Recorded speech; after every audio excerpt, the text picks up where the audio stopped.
न पक्ष न विपक्ष, हम दिखाते हैं आपको सच और तो आपके सामने लेकर आए हैं एक बार फिर सच। देखिए, आपको हमारा चैनल अच्छा लगे तो लाइक करें, सब्सक्राइब करें, अपने दोस्तों के साथ शेयर करें। नमस्कार मित्रों, आप देख रहे हैं वर्ल्ड स्वराज न्यूज। मैं अरुण मालवीय के साथ गोप्रणाम, बंदे को मातरम, भारत माता की जय। हम आपको प्रतिदिन दिखाते हैं कैसे देश का मालिक जो जनता मालिक है, लेकिन आज जो नेता है अपने आप को मालिक मान के बैठे हैं। तो जनता है आज देश का मालिक परेशानी में अपना जीवन यापन करने को मजबूर है, और जो देश का नौकर वर्ग है और जो देश का मात्र 5 साल जो जनता का नौकर बनकर आया है। अब नौकर क्यों नौकर क्यों कहा गया है? क्योंकि आज ये बोलते हैं हम जनसेवक है, जनसेवक है, जनसेवक है और नेता है, लेकिन नेताओं को तनख्वाह की आवश्यकता क्या? हमारा सुभाष चंद्र बोस, चंद्रशेखर आजाद, भगत सिंह, वो ये सच्चे देश के नेता थे जिन्होंने अपने देश के लिए प्राण तक निछावर कर दिए, लेकिन ये देश के लिए तनख्वाह लेते हैं, पैसा लेते हैं। तो यह एक मैनेजर है, ये नौकर है, यह देश के नेता नहीं है। जो मात्र 5 साल के लिए जनता का नौकर है वह सबसे सुखी है। यह उल्टी गंगा कैसे बहाई जा रही है, जहां एक और जो देश का मालिक है उसे एक माह में 5 किलो अनाज देकर अन्न महोत्सव मनाया जा रहा है। वहीं दूसरी ओर नेताओं का एक दिन का खर्चा लाखों का होता है। जितना अनाज नेताओं के यहाँ बर्बाद हो जाता है, उतने ही अनाज से यह अन्न महोत्सव मना रहे हैं। बड़े बड़े दावे कर रहे हैं। विकास के लिए सत्ताएं बदली जाती है, क्योंकि क्षेत्र का विकास हो इसीलिए सत्ता बदली जाती है। मात्र एक ही कारण है, बिजली, पानी, मकान, रोटी, कपड़ा, मकान मिले, इन्हीं के लिए सत्ताएं बदलती है। क्योंकि क्षेत्र में अच्छा रोड हो, अच्छी बिजली की व्यवस्था हो, अच्छा मकान हो, पानी की व्यवस्था हो, इसीलिए सत्ता बदलती है। लेकिन 5-5 साल 10-10 साल तक यही समस्या ठीक नहीं हो पाती। जनता से किए गए वादों को भूल जाते हैं, फिर वही रोड, बिजली, पानी की समस्या बनी रहती है। इन्हीं समस्या को लेकर आज झारखंड हजारीबाग झुमरा के गांव में टूटे हुए रोड, जो गांव देवरिया का है, और जो वहां पर जो जर्जर पुल है, इसकी विशेष खबर देखें सुनील कुमार के साथ। नमस्कार मित्रों, अभी हम हैं झारखंड राज्य के हजारीबाग जिले के देवरिया ग्राम के पास, और यहाँ पे हम हैं सवानी नदी के ऊपर जो बना हुआ पुल है, इस पुल के समीप। और आपको हम दिखाना चाहेंगे किस प्रकार से यह पुल जर्जर अवस्था में है, और इसकी जर्जरता इतनी है कि यह पुल ये अब गिरे, तब गिरे, कब गिरे ये कहा नहीं जा सकता है। इस पे रेलिंग का भी ना पता है, रेलिंग का भी कोई अता पता नहीं है, और पुल भी बिल्कुल जर्जर अवस्था में है। पता नहीं किस प्रकार से इसका निर्माण किया गया था। इसमें रेलिंग का पैसा या तो ठेकेदार खा गए या फिर इंजीनियर खा गया, कुछ कहा नहीं जा सकता। क्योंकि इस प्रकार की इतनी खतरनाक अवस्था में यदि कोई पुल रहेगी तो निश्चय दुर्घटना यहाँ पे होगी, और इससे जान माल दोनों की क्षति होगी।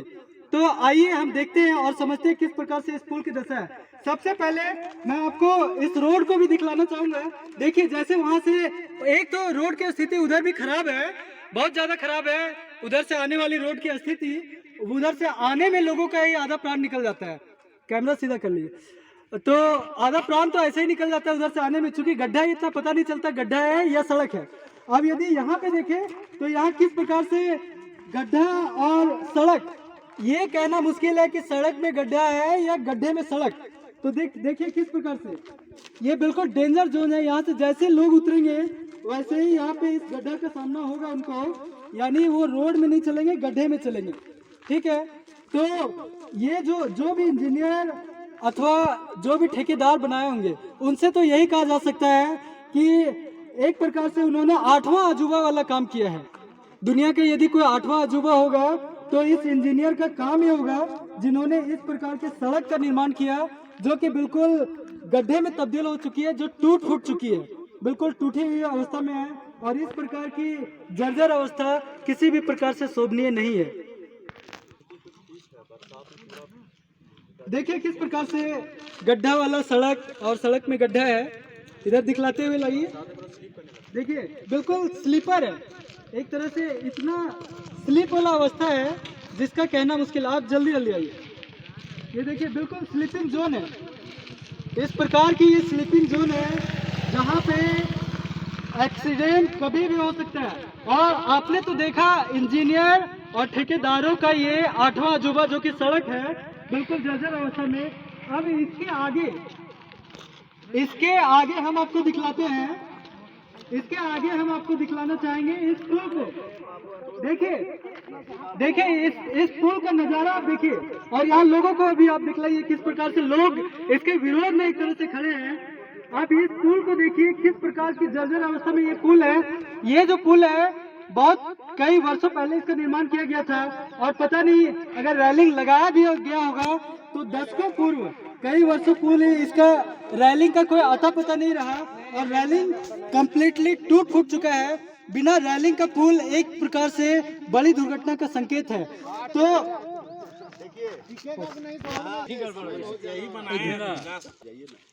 तो आप देखिए किस प्रकार से झारखंड राज्य के जो 24 जिले हैं उसमें हजारीबाग जिला का जो देवरिया ग्राम का जो पुल है वो किस प्रकार से जर्जर अवस्था में है।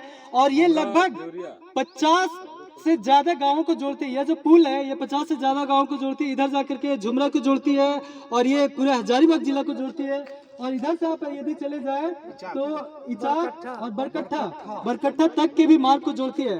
तो भारत देश के जो 543 सांसद हैं और 10-20 विधायक जो है वे विभिन्न योजनाओं के माध्यम से सड़क निर्माण का कार्य, पुल निर्माण का कार्य, अनेक कार्यों को करती है। परंतु शायद कुछ जो विधायक है अथवा सांसद है उनका ध्यान ग्रामीण क्षेत्रों में नहीं है। शहरी क्षेत्रों में बड़े बड़े पुलों का निर्माण किया जाता है, 4 लाइन 6 लाइन बनाया जाता है, बड़े बड़े पुलों का निर्माण किया जाता है, परंतु ग्रामीण क्षेत्र के पुलों पे शायद ध्यान नहीं दिया जाता। यदि ध्यान दिया गया होता तो इस प्रकार की दशा नहीं होती और बिना रैलिंग वाला पुल वर्षों से यहाँ पे नहीं होता। आइए यहाँ पे दिखलाते हैं पुल को और यहाँ पे लोगों को बात करते हैं लोगों से। देखिए एक तो सबसे पहले यहाँ पे पुल में बिल्कुल रैलिंग नहीं है, जहाँ पे दुर्घटनाएं होती रहती है। पुल को दिखलाइए, पुल को दिखलाइए। पुल में बिल्कुल रैलिंग नहीं है, दुर्घटनाएं होती रहती है। और आप नीचे दिखलाइए, इधर दिखलाइए किस प्रकार से नीचे ये पुल किस प्रकार से, एक तरह से पानी नहीं बह रहा, पुल बह रहा है। ठीक है, पुल बह रहा, पत्थर बह रहा है, यानी ये पूरा सड़क ही बह रहा है। पता नहीं बह करके किधर चला जाएगा, कोई पता नहीं। अब आइए यहाँ के लोगों से हम बात करते हैं। आप ये बतलाइए कि ये जो पुल है इसकी दुर्दशा कब से इस प्रकार से है, संक्षिप्त में आप बताइए। ये जब से बना है तब से यही दुर्दशा है इसका।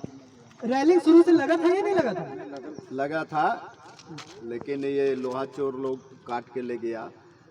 कितने वर्षों से रैलिंग यहाँ पे नहीं है? वो लगता है कि 3-4 महीना बनने के बाद रहा, उसके बाद काट के ले गया।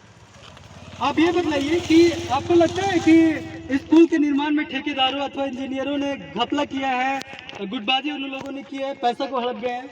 बिल्कुल घपला किए हैं। अगर रैलिंग सही लगता तो आज भी ये टिकता, लेकिन चोरों ने अगर काटा है तो मजबूत नहीं रहने के कारण आसानी से काट के लेके चला गया, जिस कारण से यहाँ के जो भी ठेकेदारी काम किए हैं वो गलत ढंग से किया, टिकाऊ भी नहीं है और कभी बह जाएगा इसका कोई निश्चित नहीं है। तो देखिए किस प्रकार से इनका विचार है, लोगों का अलग अलग विचार है, वो अलग अलग विचारों को साझा करें। आप इधर पुल को दिखलाइए, इधर दिखलाइए, आगे दिखलाइए, नीचे दिखलाइए, हाँ नीचे दिखाइए, आगे दिखाइए। देखिए किस प्रकार से दुर्दशा है। आप देख सकते हैं यहाँ जैसा कहना है कि पानी यहाँ नहीं बहता, यहाँ पत्थर और पुल ही बहता है। ठीक है, तो इस प्रकार का बंदरबाट यदि होगा सरकारी योजनाओं का तो क्या कहा जा सकता है।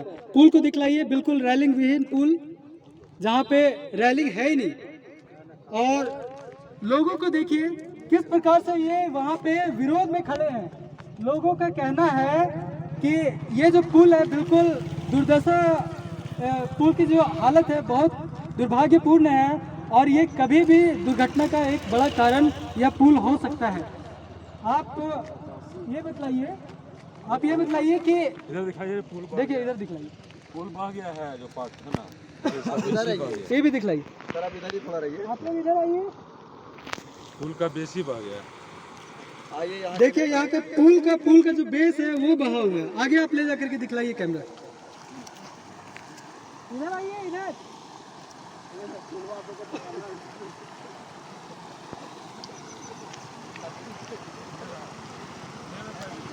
तो देखिए ये जो है ये पुल की दुर्दशा को आप देखिए किस प्रकार से ये बह रहा है। रेलिंग बिल्कुल उखड़ा हुआ है, रेलिंग बिल्कुल उखड़ा हुआ है और पुल एक तरह से बह रहा है। तो यदि नेतागण मंत्रीगण यदि गांव के क्षेत्र और ध्यान नहीं देंगे, क्योंकि भारत की 70% आबादी गांव में निवास करती है। भारत एक कृषि प्रधान देश है और यहाँ की 70% आबादी गांव में निवास करती है। लगभग 6,28,221 गांव है पूरे भारतवर्ष में और यहाँ की 70% आबादी निवास करती है। यदि गांवों को ही भारत की आत्मा कही गई, भारत की आत्मा यदि आपको खंगालनी हो, देखनी हो तो आपको गांवों की ओर मुड़ना होगा। और गांव की यदि इस प्रकार की दुर्दशा होगी तो आप किस प्रकार से विकास की उम्मीदें की जा सकती हैं, किस प्रकार के विकास की उम्मीदें की जाएंगी। बड़े बड़े भाषण तो दिए जाते हैं परंतु जमीनी स्तर पे कितना काम होता है ये आप बिल्कुल यहाँ पे देख सकते हैं। पता नहीं यहाँ पे चुनाव के पश्चात लोग आते हैं, नेतागण आते हैं या नहीं आते हैं, ये हम लोग आइए बातें करते जानते हैं। आप ये बतलाइए कि नेतागण जो हैं, नेतागण यहाँ पे जो है कितने वर्षों से नहीं आते हैं। नेतागण चुनाव में आते हैं उसके बाद आते भी हैं या नहीं, तो हमको बतलाइए। देखिए, चुनाव जब आती है तो नेता को जनता याद आ जाती है। चुनाव जीतने के बाद उनको कई तरह का वर्क करना पड़ता है, उधर विधानसभा है, सरकारी वर्क है, तो व्यस्तता तो होगी, लेकिन जो भी नेता अपने क्षेत्र में ध्यान नहीं देता है वही हारता है। तो आने वाले दिन में जो जनता को दिक्कत है, जिस चीज़ की दिक्कत है, सबसे पहले तो हम लोगों को आवागमन की दिक्कत है। NH 100 से लेके NH 2 तक, यानी झुमरा से बरकट्ठा तक, तो लुंदरू तक उधर इचाक वाली रोड जुट गई है। अब हमको NH 100 से यानी झुमरा बाजार से लुंदरू तक पथ बनना अति आवश्यक है। और उसी पथ के बीच में ये सिवाने पुल है। ये बहुत पहले जिला परिषद से बना हुआ था और उस समय का एस्टीमेट पत्थर से ही जोड़ाई होती थी और यहाँ के कुछ लोकल लोग ही इसको बनाए हैं। और जब अपने लोग इस तरह का वर्क करते हैं तो बड़ा तकलीफ होती है, समझे ना आप। और ये बतलाइए कि चुनाव होने के पश्चात 5 साल के दरमियान में बड़े नेता लोग आते हैं या नहीं आते? बड़े नेता किनको कहते हैं आप जैसे ग्रामीण लोग कहते हैं, उनके क्षेत्र का चाहे सांसद हो, विधायक हो, ये सब आते हैं या नहीं आते? बड़े नेता तो हम जोगी जी और मोदी जी को जानते हैं, बाकी हिंदुस्तान में किसी को नहीं जानते हैं। रह गई एमपी तो एमएलए की बात। कहने की बात है। आप ये बतलाइए, और भी लोगों से हम जानते हैं कि चुनाव के पश्चात ग्रामीण क्षेत्रों में नेतागण आते हैं या नहीं आते हैं, वो अपने क्षेत्र का दौरा करते हैं, वो विकास कार्यों को देखते हैं या नहीं देखते? वो ऐसा ही काम करते हैं जिससे जनता के बीच में सिर्फ नाम फैले। पॉपुलैरिटी की बात नहीं, गुणवत्ता की बात नहीं है। कार्य ऐसे करते हैं जिसमें कोई गुणवत्ता नहीं है, डेवलपमेंट नहीं। आज हम देखते हैं गाँव में बहुत से जो आपका जो बाथरूम वगैरह बना है तो उसकी गुणवत्ता नहीं है। आज बहुत से ऐसे शौचालय बने हैं जिसमें सिर्फ लोग लकड़ी रखा करते हैं, बकरियां रखा करते हैं, उसका उपयोग नहीं होता है और आज भी खुले मैदान में लोग शौच करते हैं। तो ये बड़ा दुर्भाग्य है। इसमें हमारे नेता चुप रहते हैं, क्योंकि इस पर अगर आवाज़ उठाएंगे तो नेता हार जाएंगे। तो हमारे नेता काफ़ी जनता से भयभीत हैं, या वैसे व्यक्ति जो कार्य करते हैं उससे काफ़ी भयभीत हैं, उसका अपोज नहीं कर सकते हैं, उसका विरोध नहीं कर सकते हैं। और वह नेता जो है वह सिर्फ गांव में घर में कभी यज्ञ हो रहा है तो उस जगह पे पहुंचेंगे ताकि हजारों के बीच में उनकी अपनी प्रसिद्धि फैल सके, उनको चंदा देंगे, लेकिन अच्छे कार्य के लिए वो आगे नहीं बढ़ते हैं। आज का नेता यही उनका गुण है। तो आप देख रहे हैं लोगों की अलग अलग राय और सब अलग अलग अपने विचार दे रहे हैं। आप ये बताइए, इस पुल में कभी दुर्घटना हुई है या नहीं हुई है? दुर्घटना बहुत सारा हुआ है, लेकिन मृत्यु नहीं हुआ है। केवल मोटरसाइकिल से या तो अपने स्तर से लोग गिर जाते हैं तो फिर ऐसा घटना होता है। ट्रैक्टर भी एक बार पलटा है जिसके कारण दुर्घटना हुआ है, लेकिन मौत नहीं हुआ है। तो आपने कहा कि ट्रैक्टर भी पलटा, लगभग कितने वर्षों पहले ट्रैक्टर यहाँ पे पलटा है? करीब 1-1.5 साल पहले हुआ है। तो मृत्यु भी हुई क्या लोगों की? मृत्यु तो नहीं हुआ था, ऐसे पैर हाथ टूटा था। तो आप देखिए, जैसे लोगों का कहना है कि यहाँ पे अक्सर दुर्घटना होती रहती है और यहाँ रैलिंग ना होना एक अपने आप में बहुत बड़ा दुर्भाग्य है और रैलिंग हर अवस्था में होनी चाहिए। आप नेताओं से क्या प्रश्न कहना चाहेंगे? वो उनको अपने क्षेत्र का दौरा करना चाहिए या नहीं करना चाहिए? देखिए, नेता है तो दौरा करना ही चाहिए, क्योंकि जनता से उनका लगाव रहेगा तभी वो दोबारा इलेक्शन निकाल सकते हैं।